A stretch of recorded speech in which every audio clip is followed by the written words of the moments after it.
All right, so here's the notes, so you can go back and watch it for completing the square.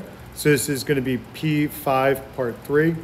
So as we went over in class, completing the square is a method that we use to solve a quadratic. So up here, this is the formula they give, but the most important part of this whole thing is this b over 2 squared.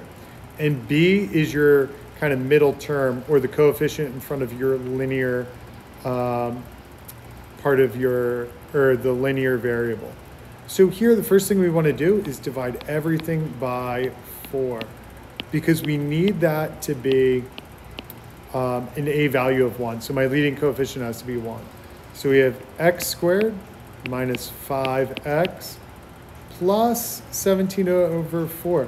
But what I do here is I'm going to leave some space for my work in my next step. And that, of course, equals 0. Now my b here is -5.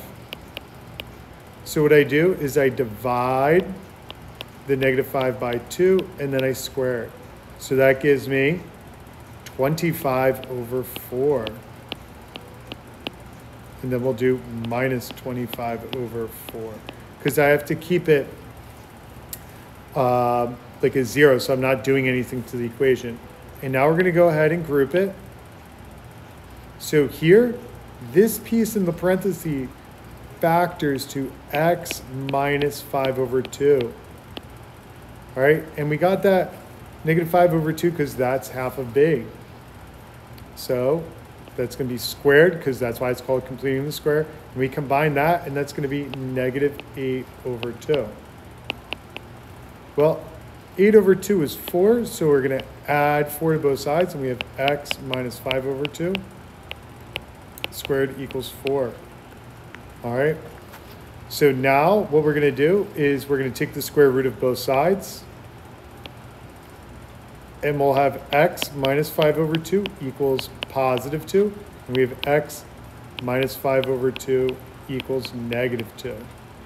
So we're going to add 5 over 2 to both sides, and we'll get x equals 4.5, or x equals 9 over 2.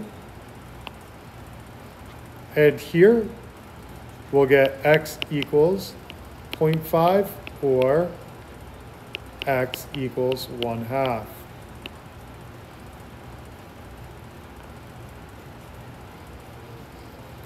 All right, so now we're going to do this one. Now there is no a value here, so we can just go ahead and find our b. That's going to be -8, and we're going to do -8 divided by 2, and then square it.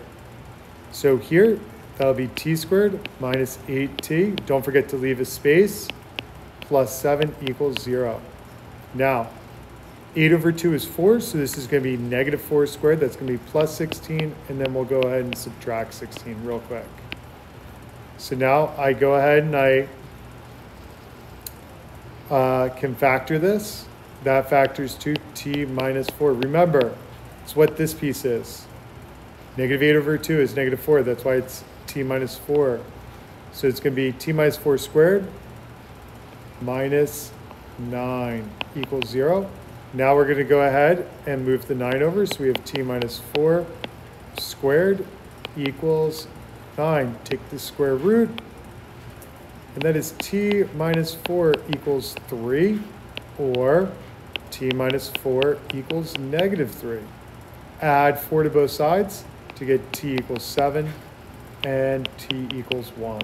There are my two answers. All right, now, since we did these in class, I'm not going to go over that.